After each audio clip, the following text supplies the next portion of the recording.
Bonjour à tous, je suis Émilie du blog Parents Voyageurs.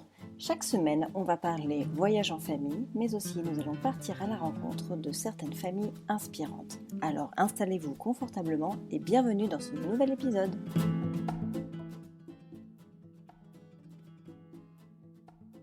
Bonjour les parents voyageurs, j'espère que vous allez bien. Alors cette semaine, j'ai le plaisir de recevoir Anne-Sophie dans l'épisode. Anne-Sophie et Arnaud, son conjoint, étaient des très grands voyageurs avant l'arrivée de leur petit garçon Valentin. Donc avec Anne-Sophie, nous avons parlé voyage enceinte parce qu'elle a énormément voyagé pendant sa grossesse et nous avons parlé voyage avec un bébé puisque Valentin, ces 2 premières années de sa vie, a fait que voyager quasiment non-stop. Donc Anne-Sophie nous partage ses conseils, ses astuces, son expérience pour voyager sereinement avec un bébé. Je ne vous en dis pas plus et je vous laisse écouter ce nouvel épisode.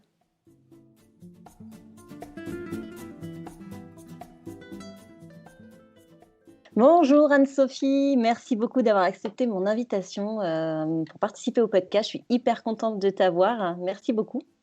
Bonjour Émilie, moi aussi je suis ravie d'être là et de parler voyage ensemble, voyage en famille. Ouais, ça va être super cool, j'ai plein de questions pour toi. Alors déjà, est-ce que tu peux commencer par te présenter ? Oui, alors moi c'est Anne-Sophie du blog Love Live Travel. Je suis mariée à Arnaud, on se connaît depuis à peu près 8 ans et on est des grands voyageurs. On a eu notre bébé voyageur Valentin qui nous a rejoint en 2017. Il va avoir 3 ans dans quelques jours, donc on voyage avec lui depuis 3 ans. D'accord. Et alors du coup, effectivement, vous êtes des super grands voyageurs, hein. Moi, je voudrais aborder avec toi, les thématiques du voyage enceinte parce que j'ai suivi, beaucoup vos péripéties, tu vois, sur Insta. Donc j'aimerais qu'on parle de ce sujet et du coup, voyager avec, bébé parce que je crois que Valentin a déjà un passeport bien rempli pour son âge. Donc j'aimerais aborder ces sujets-là avec toi.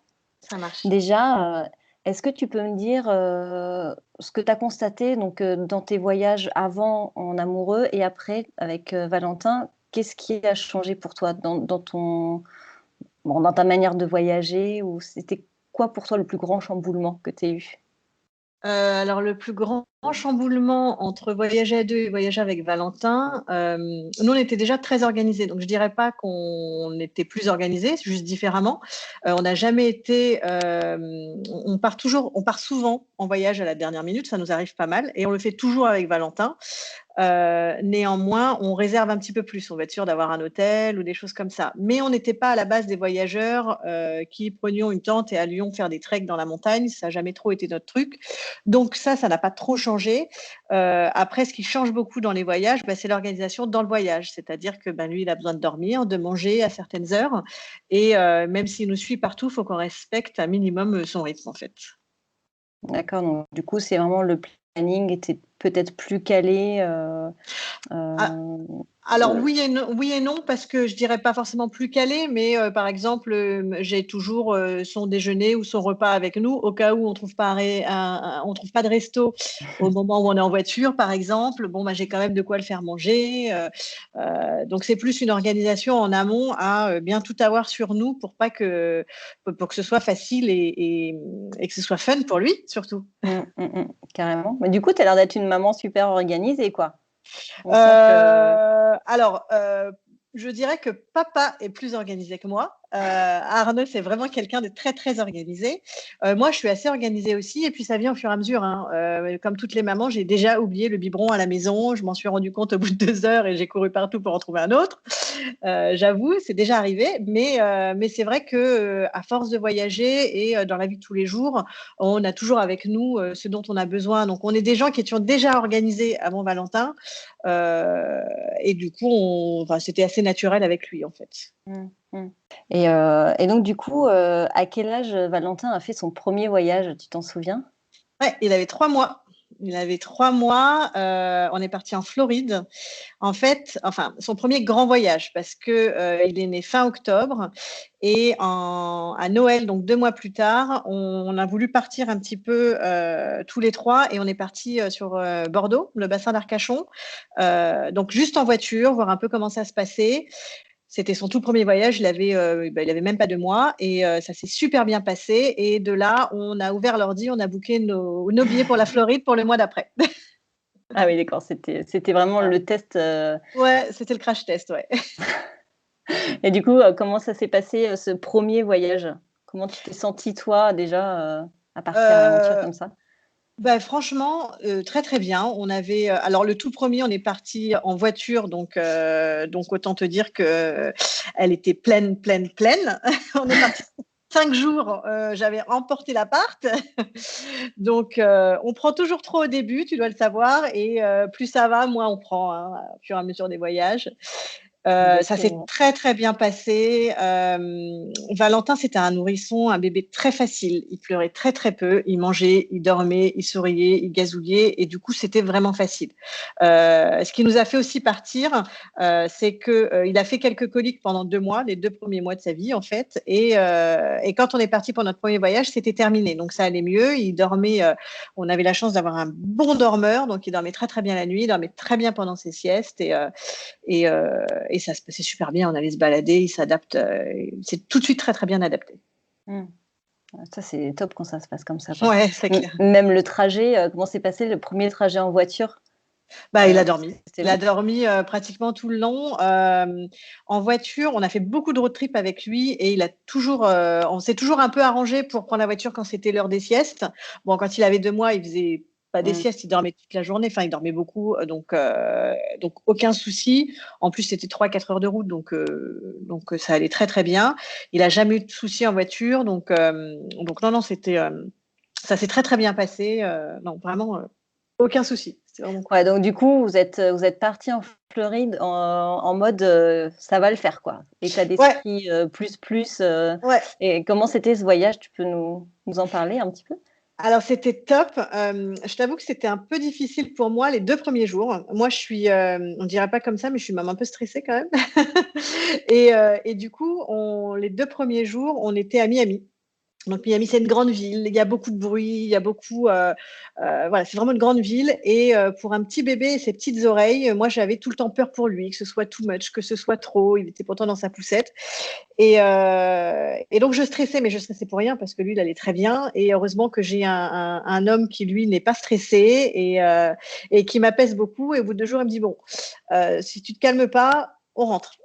Donc il me dit: «Tu vois, il est heureux, il mange bien, il dort bien, faut déstresser» et c'est vrai qu'il j'avais juste besoin d'entendre ça, en fait. C'est que c'est vrai qu'il Ouais. allait très bien et du coup, je me suis, bah, déstressée. Ça allait beaucoup mieux d'un coup et on a passé, on y était une quinzaine de jours, je crois et ça s'est super bien passé, ça s'est très, très bien passé. C'était, on avait choisi justement la Floride parce que, il faisait beau, c'était en février.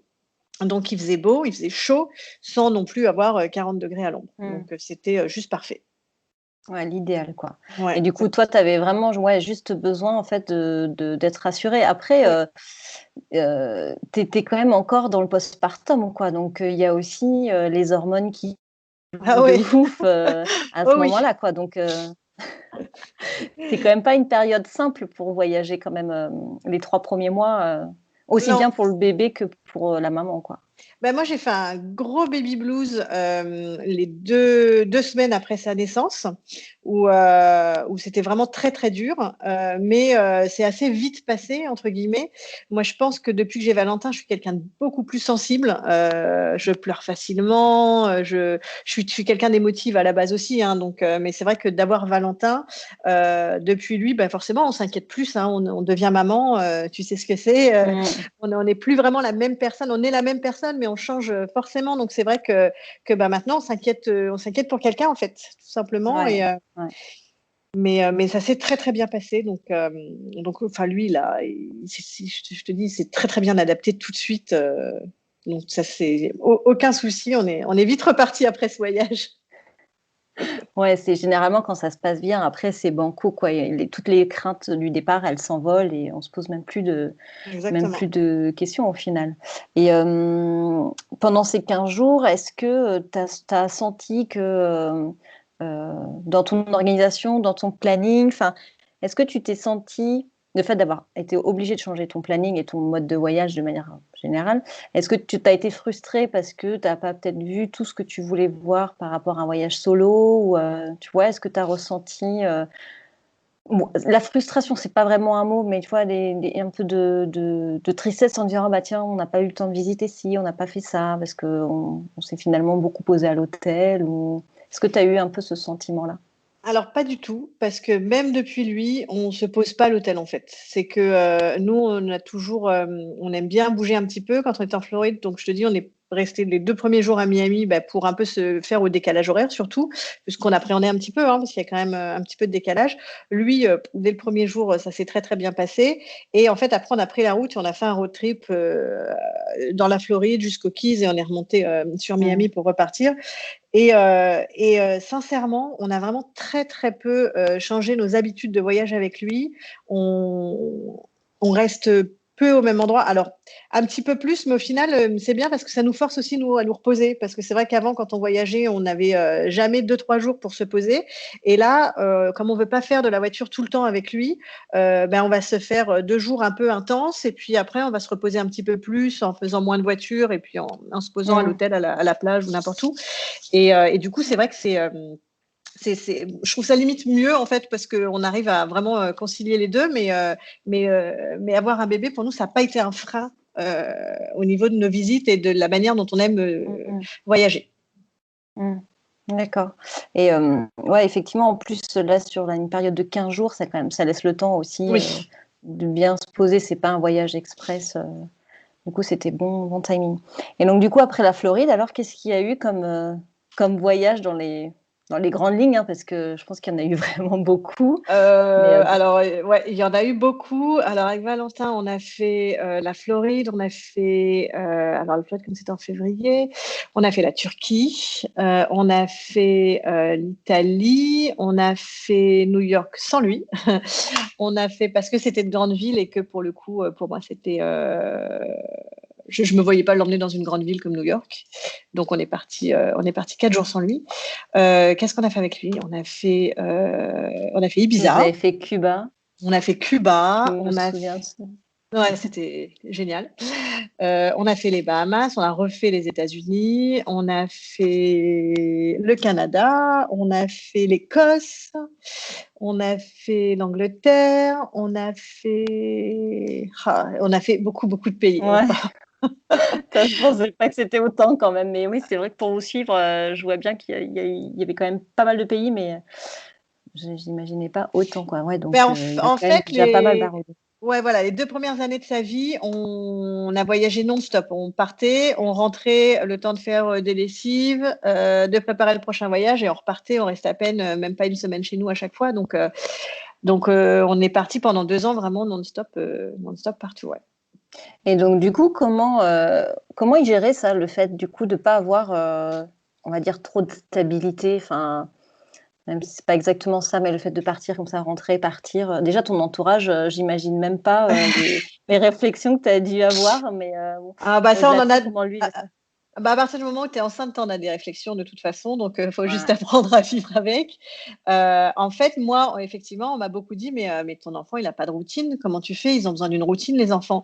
En fait, il avait sa routine parce que sa routine, c'est nous. Sa routine, c'est pas, un toit et une maison, c'est, tous les soirs, il avait son câlin de papa-maman, il buvait son biberon et il allait se coucher et on suivait son rythme, on le laissait dormir. Un enfant, ça a besoin, quand on dit qu'il a besoin d'une routine, alors, attention, je parle d'un nourrisson. Hein. Aujourd'hui, il a 3 ans, donc c'est encore différent et on ferait différemment.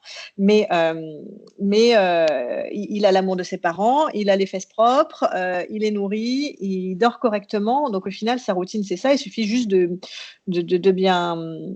De continuer à faire la même chose en fait. Nous, on appréhendait un petit peu le décalage horaire en fait. Alors, je ne dis pas que c'est facile pour tous les bébés parce qu'ils sont tous différents. Pour Valentin, ça a été très facile. Par exemple, pour aller en Floride, quand on va du coup vers l'ouest, c'est assez simple. Le décalage de ce sens-là est très simple en fait. C'est-à-dire qu'au lieu de lui donner son dîner le soir, on prenait l'avion, on lui donnait un autre goûter, entre guillemets, qui était un biberon hein, du coup à cette époque-là. Et on lui donnait du coup son dîner 4 heures après, à l'heure où c'était la nuit en France. Donc lui, ça le décalait assez doucement, mais ça a toujours marché en fait. C'était un peu décaler les horaires de biberon. Et du coup, lui, ça le calait dans son sommeil. Donc quand on est arrivé en Floride la première fois, on l'a couché à 19 h et il a fait sa nuit normalement. Ouais, donc du coup, tout est une question de calcul et de décalage, quoi. Après, Ouais, c'est vrai que chaque enfant réagira bien différemment, sûr. mais globalement, parmi tous les parents avec qui j'ai parlé de décalage horaire, il y en a très peu qui m'ont dit que c'était compliqué, quoi. Mmh. Parce que je pense que les enfants, ils sont beaucoup plus adaptables que nous et Exactement. qu'au final, il suffit de pas grand-chose pour les caler, un peu Ouais, différemment, quoi. tout Et à du fait. coup, qu'est-ce que tu as trouvé le plus difficile, toi, dans le fait d'avoir beaucoup voyagé comme ça, en tout cas pour lui, les difficultés que tu as rencontrées dans tous ces voyages? Tu vois, est-ce qu'il y avait du sommeil? Est-ce que c'était la problématique des petits pots? Est-ce qu'il y avait quelque chose à chaque fois où c'était quand même le petit hic? Ben, assez bizarrement, on n'a jamais vraiment eu de soucis. Alors, pas des soucis, mais après on a eu des petits, pas des soucis de santé, mais on a eu un moment après ces 1 an où il faisait quelques otites, donc on a vu quelques médecins dans pas mal de pays. On a vu donc ça a été, c'était plutôt ça, mais tout ce qui est sommeil, ben, moi, il dormait en écharpe, il dormait en poussette, en porte-bébé. Quand on est à l'hôtel, ben, soit on a un lit, soit il dormait avec nous, mais en général, on avait un lit aussi. Au niveau de la nourriture, ben, on se renseignait aussi. On a été dans des pays où il y a des enfants, donc il y a des enfants dans tous les pays. Donc dans tous les pays, il y a des petits pots pour bébés. C'est pas forcément les mêmes, mais ça marche aussi bien. Donc on n'a jamais eu de problème. Il y a des couches aussi dans tous les pays, donc on partait pas avec 3 valises de couches. Après voilà, c'était nous la seule chose qu'on emmenait systématiquement, c'était son lait parce qu'il était habitué à celui-là et que d'un pays à l'autre forcément ça peut changer. Donc le lait, le biberon, c'est vraiment ce qu'on ramenait quoi. Hein. Mais à part ça, tout se trouve dans tous les pays, hein. Il y a des mamans Mmh. partout dans le monde. Il y a des bébés qui naissent partout dans le monde, donc les gens savent faire. Donc on peut trouver ce dont on a besoin, pour un bébé assez facilement en fait, plus qu'on le Mmh. pense. Ouais, ouais, oui, je pense que oui, effectivement, tous les pays sont, quand tu vas dans un pays plus ou moins développé, enfin, les gens mangent, quoi.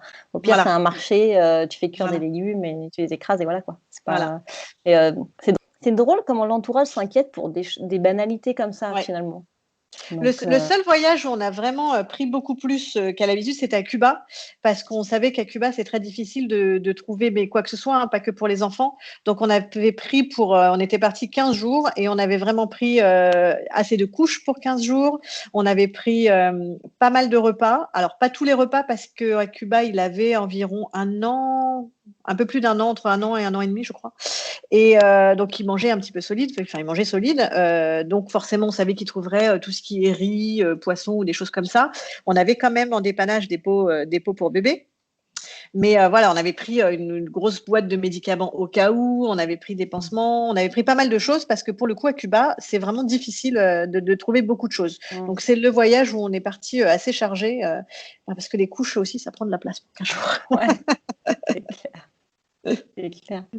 Et du coup, parmi tous ces pays que tu as fait, est-ce qu'il y a quelques pays qui sortent du lot, que tu trouves le plus kid friendly par rapport à d'autres? Le Canada, c'est très, très kids friendly. Au Canada, tu vas avoir des chaises hautes et des tables allongées dans tous les restos. Donc très, très kids friendly. Alors en règle générale, nous, on a besoin de peu, pour y arriver, donc on trouve que tous les pays sont assez kids friendly. Mais le Québec, donc effectivement, très kids friendly. Un pays qu'on a adoré faire avec lui, alors pas parce qu'il est kids friendly particulièrement, c'était Cuba justement, parce que les gens sont tellement adorables et voyager avec un enfant, ça, de toute façon, dans n'importe quel pays, ça ramène toujours encore plus de sympathie Mmh. parce que l'enfant, je trouve que les gens viennent plus facilement te parler, viennent le voir, donc c'est déjà chouette.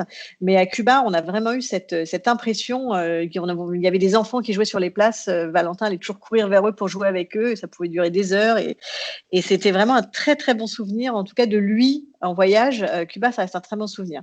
Mais ouais, kids friendly, je dirais le Canada, les US forcément. Euh, ouais, après, ouais, voilà. Les plus kids friendly, ça serait ces deux-là. Mmh. Ouais, je suis d'accord avec toi, c'est qu'il y a certains pays, c'est pas forcément kid friendly dans le sens où il y a de l'équipement, Ouais, à dispo partout, mais c'est l'attitude des gens vis-à-vis des enfants et je vois exactement. par exemple nous en Espagne, bon des tables allongées, tu en trouves pas dans les toilettes, voilà.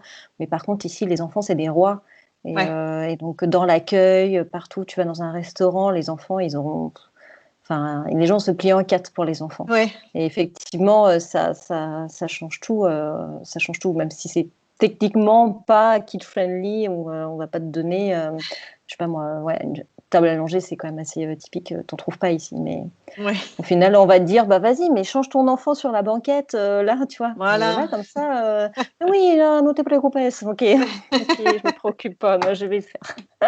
Donc c'est assez drôle, quoi. Et donc du coup, est-ce que tu penses que le fait d'avoir voyagé avec Valentin, ça a aussi changé votre relation avec, les locaux sur place aussi? Comme tu disais, du coup, que les enfants, c'est vrai que ça amène la sympathie. Est-ce que tu penses que tu t'es quelque part plus rapproché des locaux du fait, d'avoir Valentin qui, du coup, spontanément va peut-être voir les gens et cetera, ou parler plus avec les locaux qu'un voyage, en couple? Ah oui, ça c'est j'en suis sûre à 100. Ça c'est clair et net. Un autre exemple, par exemple, encore à Cuba, j'ai l'impression de parler que de Cuba, mais c'est vrai que ça reste c'est un très, très beau souvenir. C'est vraiment un de nos coups de cœur, un de nos coups de cœur en voyage avec lui. On avait une des, à Cuba, tu restes dans des casas particulières. Donc en fait, c'est chez les gens. Tu as soit une petite maison, collée à la leur, soit une petite chambre dans leur maison. Donc tu dors chez les gens, ils te font le petit déjeuner le matin et on était resté dans une où les parents adoraient Valentin. C'était très marrant parce que le papa, qui était un monsieur assez fort, qui faisait assez impressionnant, il prenait Valentin dans ses bras et tous les matins au petit déjeuner, il allait l'emmener faire le tour des voisins pour aller dire bonjour à tous les voisins, pour nous laisser nous prendre notre petit déjeuner tranquillement. Et Valentin adorait ça et ça reste des souvenirs incroyables. C'est sûr que ça rapproche énormément un enfant.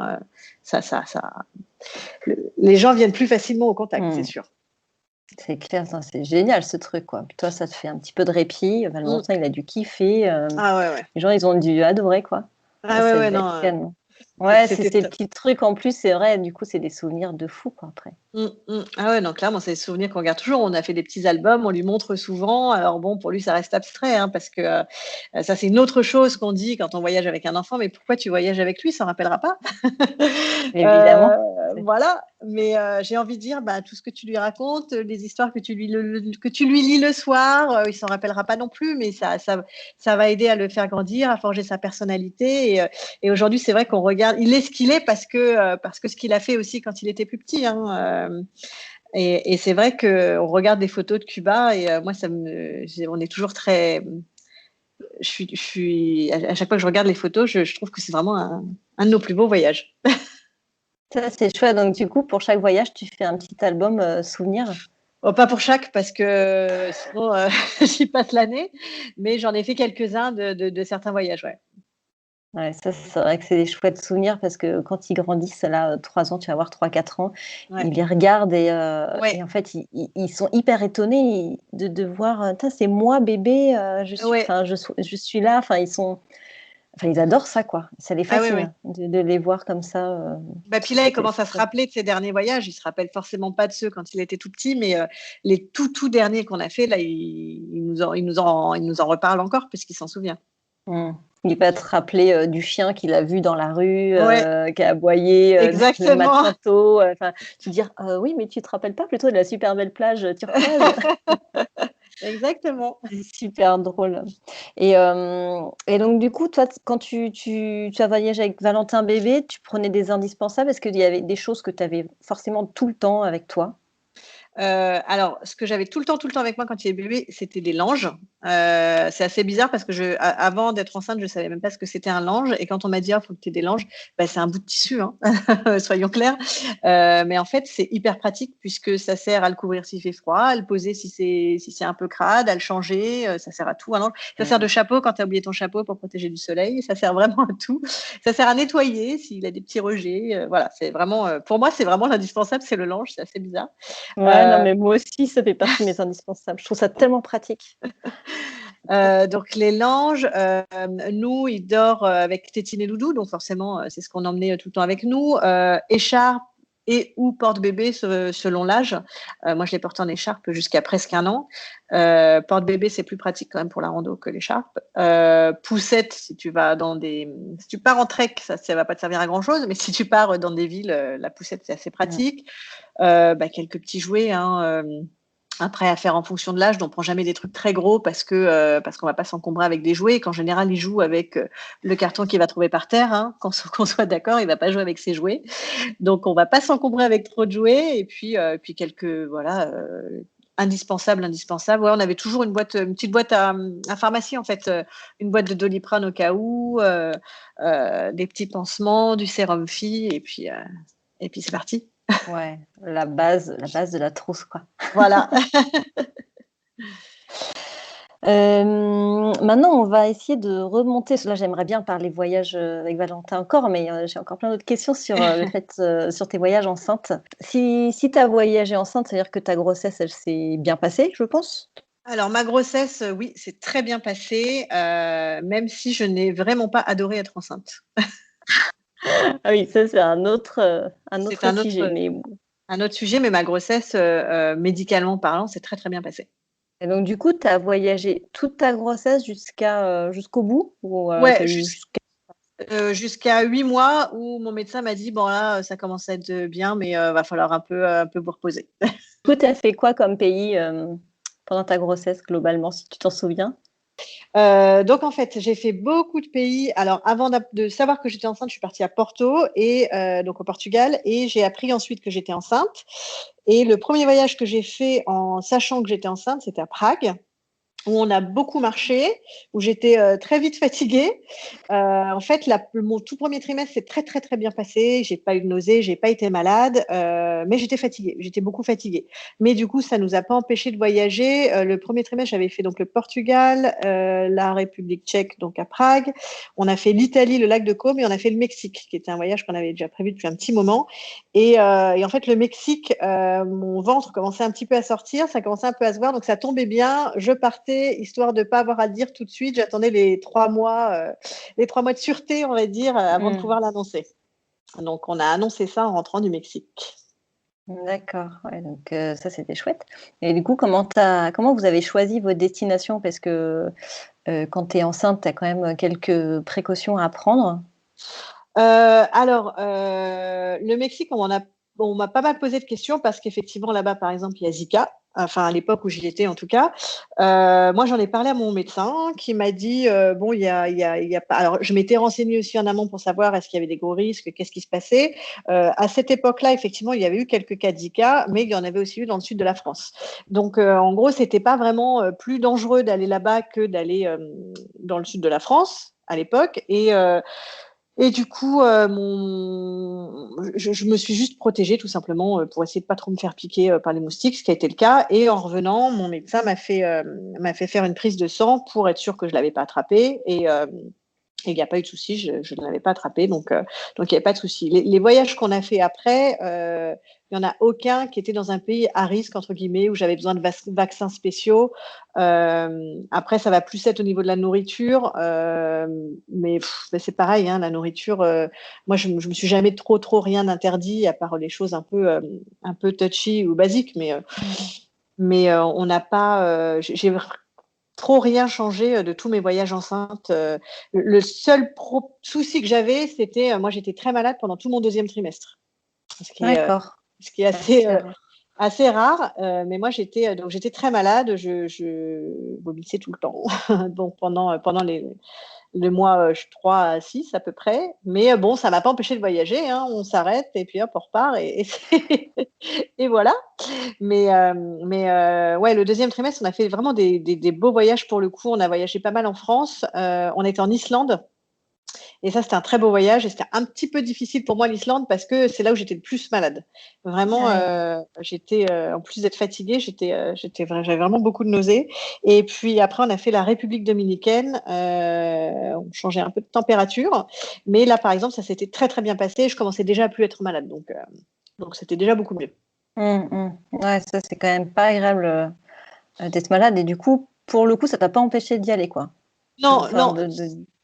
Bah non, parce qu'en fait, les nausées, moi personnellement, enfin, on n'est pas bien, mais ça dure pas non plus. C'est soit on vomit pas. Hein, mais j'avais quand même beaucoup de nausées, mais ça m'a jamais empêché de partir. Moi, je suis pas quelqu'un qui, en général, ait tendance à rester au lit à rien faire et ça n'allait pas changer avec ma grossesse. Ouais, tu étais déterminée quand même à Ouais. vivre ta vie avec prudence évidemment, mais Bien sûr, bien sûr. Alors pour j'ai toujours, continuer, voilà, toujours vu mon médecin, s'il y avait besoin et pour moi, le maître mot quand on est enceinte, c'est de s'écouter et d'écouter son corps, quoi. mmh. Ouais, c'est clair que ça, c'est le plus important. Il y a des fois, tu le sens et des fois, tu le sens pas et Ouais, ça, exactement. c'est le plus important. Alors, je vais dire, quelles sont les précautions que tu as prises? Mais globalement, tu en as parlé, hein, c'est, faire attention au choix des destinations. Est-ce que tu mangeais, je pense? Et puis, les Ouais. activités peut-être aussi? Oui, alors les Savoir une activités, clairement, j'ai pas fait de saut en parachute, on a fait, quand on était au Mexique, on a fait il y avait une grande, grande tyrolienne, donc je ne l'ai pas faite. Quand on était en République dominicaine, on aurait pu monter à cheval et pour moi, je suis cavalière, mais je voulais pas enfin, ça reste dangereux, hein, mmh, enfin, ouais. donc oui, oui, effectivement, j'ai fait attention à ce genre de choses, mais ça m'a pas empêché, en République dominicaine, justement, j'étais enceinte de 6 mois à peu près. Ouais, 6 mois. Bon, bah, pendant qu'ils étaient partis à cheval faire une balade, moi, j'ai fait la même en 3 heures en marchant, quoi. Donc tant que ça va, on fait des arrêts si ça va pas et puis il y a pas de raison, hein, moi, je suis pas quelqu'un de sportif, mais je suis active. Donc j'ai toujours beaucoup marché, je suis quelqu'un d'assez actif et donc j'avais besoin de ça en étant enceinte.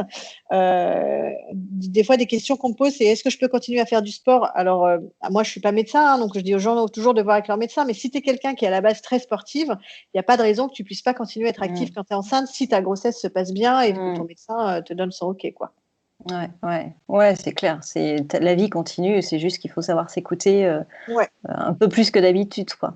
Et tu jamais enfin, du coup, tu as pas eu, justement d'indication de ton médecin en disant: «Bon là, tu as quelques contractions, tu y vas un peu trop fort», au final, tu as réussi quand même à bien gérer ça, quoi? Parce que souvent c'est ça, c'est qu'on tire un peu trop sur la corde et après, Alors, je pense que on ça a dépend aussi du médecin qui te suit, sincèrement, parce qu'il y en a qui vont un peu te dire de pas trop faire, il y en a qui vont un peu te laisser faire. Le mien, il est plutôt très cool. J'ai été, on est parti, mon dernier voyage loin enceinte, j'ai été enceinte de 7 mois, c'était aux Seychelles. Et en fait, 2 jours avant de partir, je me suis réveillée avec 42 fièvres. Impossible de sortir du lit, j'étais pas bien, donc et on partait 2 jours plus tard. Alors là, on s'est dit: «Qu'est-ce qu'on fait?» Donc, batterie d'examen, j'ai fait des prises de sang, des machins, on savait pas trop ce que j'avais, et finalement mon médecin, donc on a fait des échos. Je lui ai dit: «Est-ce que je peux partir? Je peux pas partir?» Qu'est-ce qu'il en pensait? Il a fait une écho, il a fait des prises de sang, il m'a dit: «Bon, moi je vois pas de contre-indication». Il m'a mis sous antibio, ce qui est assez rare quand même quand on est enceinte, mais mmh, bon, ça craignait rien, hein. Et il m'a dit: «Bon, ben, je vous laisse partir. S'il y a le moindre truc, bah, il faut aller chez le médecin, faudra aller voir. Vous rentrez». Bon, j'ai envie de lui dire: «Je pars aux Seychelles, je pars pas à Marseille, mais je rentrerai». mmh. Et j'étais encore malade, j'avais encore 42 fièvre quand j'ai pris l'avion. Je suis arrivée là-bas, j'étais encore un peu malade et au final, j'ai eu 2 jours un peu pour me remettre et j'avais, je sais pas, attrapé une petite infection. On saura jamais exactement ce que j'ai eu, mais je me suis bien remise, j'ai pas eu de soucis. Je l'ai senti, c'est-à-dire que j'ai hésité. Je me suis dit: «Est-ce que je pars? Est-ce que je pars pas?» parce qu'il n'était pas question non plus de mettre la vie de mon bébé en danger, mais je le sentais, je savais que c'était pas quelque chose de grave, je le sentais bouger, je sentais qu'il y avait pas de contre-indication et on est parti et tout s'est très bien passé. Mmh. Ouais, c'était juste passager, quoi. Voilà. Tu Quels sont les conseils que toi, tu pourrais, donner par rapport à ton expérience à des jeunes mamans qui nous écoutent, justement qui ont peur de partir en voyage? Tu leur dirais quoi? Les femmes enceintes? Ouais. Oui, j'ai dit Ah, quoi? Les jeunes mamans? Non, les c'est les jeunes femmes mamans, enceintes. les femmes Pardon, enceintes, pas de les femmes souci. enceintes. Encore une fois, vraiment s'écouter et ne pas écouter les autres parce que, moi, si j'écoutais les autres, je voyageais plus, je sortais pas de mon lit, je ne mangeais plus rien, c'est important de s'écouter et quand les autres nous parlent, d'entendre d'une oreille et puis, de garder ce qu'on veut garder, hein. Donc, moi, ce que je donnerais aussi comme conseil, moi, j'avais toujours un peu faim, donc j'avais toujours des trucs à grignoter ou des trucs à boire, dans mon sac et si tu voyages loin, et que tu es quand même déjà enceinte ou ça se voit, quand même, assez, c'est d'aller voir ton médecin, avant de partir et d'avoir un certificat médical avec toi. Faut toujours vérifier les compagnies aériennes. En général, elles acceptent, assez longtemps dans la grossesse de te faire monter, mais ils peuvent, si tu n'as pas de certificat médical, ils peuvent ne pas te faire monter dans l'avion parce qu'ils ne savent pas quand est-ce que tu vas accoucher. Clairement, ils n'ont pas envie que tu accouches dans leur avion. Donc c'est vraiment d'avoir un certificat médical qui atteste que tu peux voyager, de quand est ta date d'accouchement pour les rassurer un petit peu, qui dit que tout va bien, quoi. D'accord. Ouais, parce que ça, c'est vrai qu'on n'en parle pas trop, mais c'est vrai que Ah ouais, moi, on me l'a les compagnies peuvent te... à On te la l'a demandé fin, déjà? justement, le voyage pour les Seychelles, ils m'ont demandé. Alors, je voulais pas trop leur montrer que j'étais pas très en forme pour partir parce que ça aurait pu être une raison pour laquelle ils me disent de pas monter. Mais effectivement, j'avais un certificat qui datait de moins de 48 heures qui disait que ma grossesse se passait bien et que ma date d'accouchement était prévue plusieurs mois plus tard. Donc ça allait. Et au retour, c'était pareil. Ils me disaient, mais vous êtes enceinte de combien me regardaient en se posant la question si j'allais pas accoucher dans l'avion, mais pas du tout, du tout. Donc voilà, ça, si vous avez, encore une fois, on est toutes différentes, mais si votre ventre est bien sorti, faut pas hésiter. Cas médical surtout. Ouais, ça c'est un très très bon conseil. J'ai retrouvé ma question, justement, c'était concernant les médecins. Est-ce que tu as souscrit des assurances spécifiques quand tu as voyagé enceinte ou même avec Valentin quand il était petit pour chaque voyage, tu vois, parce que tu disais que tu avais vu quand même pas mal de médecins dans le monde. Comment tu as Alors, géré ça? on n'a pas du tout souscrit à une assurance complémentaire. On l'a regretté un peu avec Valentin parce qu'il nous a coûté cher en salle d'urgence. Mais non, on n'a pas souscrit à des assurances particulières. Après, on n'a pas eu de problème particulier. On a des assurances normales, entre guillemets. On est toujours assuré avec notre carte bleue pour tout ce qui est voyage. Nos assurances à nous sont plutôt bonnes, personnelles. Donc on n'a jamais eu de soucis. Mais c'est vrai que, par exemple, quand on est arrivé au Québec, il s'est ouvert le front dans l'avion et on a passé 4 heures aux urgences. Les urgences au Québec, c'est très très cher. Donc voilà, il y a juste ça, plutôt un côté financier, mais à côté de ça, non, on n'a jamais souscrit d'assurance particulière, ce qu'on ne recommande pas particulièrement, hein, mais c'est vrai que nous, on ne l'a jamais fait en tout cas. D'accord. Ouais, parce que nous non plus, on n'a jamais pris d'assurance voyage en plus des assurances qu'on avait. Mais effectivement, sur des voyages lointains comme ça, c'est intéressant de savoir. Parce qu'effectivement, quand tu pars aux États-Unis, tu vois les prix des soins, t'amène quand même à te poser la question quand même. Est-ce que tu as un super souvenir à nous partager d'un de tes voyages, alors soit enceinte ou soit donc avec Valentin, tu nous as parlé pas mal de Cuba. Donc est-ce que tu as un souvenir de toi enceinte, je sais pas, quelque chose qui t'a marqué, un moment, un partage? Alors, tous mes voyages étaient des bons souvenirs. Il y en a un, oh là là. L'Islande, c'est là qu'on a un peu annoncé à tout le monde qu'on était enceinte, donc c'était un peu particulier pour nous aussi. On a eu des souvenirs de voyage. Un souvenir de voyage qui n'était pas le meilleur du meilleur, c'était Malte.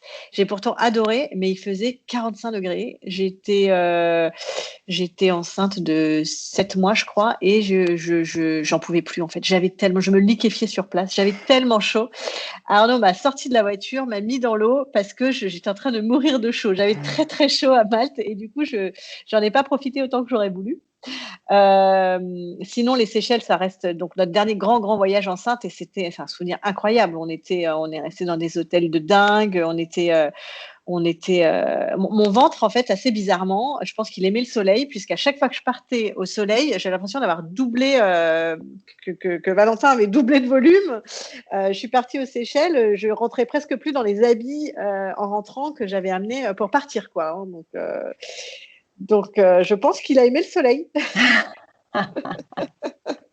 C'est drôle. Du coup, on va conclure ce podcast sur tes prochains projets de voyage. Alors, si on reste hors Covid, parce que au niveau du timing, ça passe. Ouais. Du coup, est-ce que tu pourrais nous partager tes prochains projets de voyage? Disons que là, dans l'immédiat, puisque le voyage, même pas lointain, c'est aussi très très chouette. Là, on va partir, ça va être les vacances, donc on va partir sur la côte ouest, un petit peu à la mer, même si c'est pas l'été, ça va être chouette. On compte partir certainement au ski cet hiver. On a déjà emmené Valentin à la neige, Mais je pense que là, à 3 ans, où il va pouvoir commencer à monter sur des skis, je pense que ça va être vraiment une grosse, grosse nouvelle expérience pour lui. Donc, on a vraiment envie de lui faire découvrir ça. Après, je t'avoue que nous, on n'est pas du genre à planifier nos voyages 1 an à l'avance. On n'a jamais été comme ça. On va commencer forcément avec tout ce qui est vacances scolaires et avec Valentin, à le faire un peu plus. On va être obligé.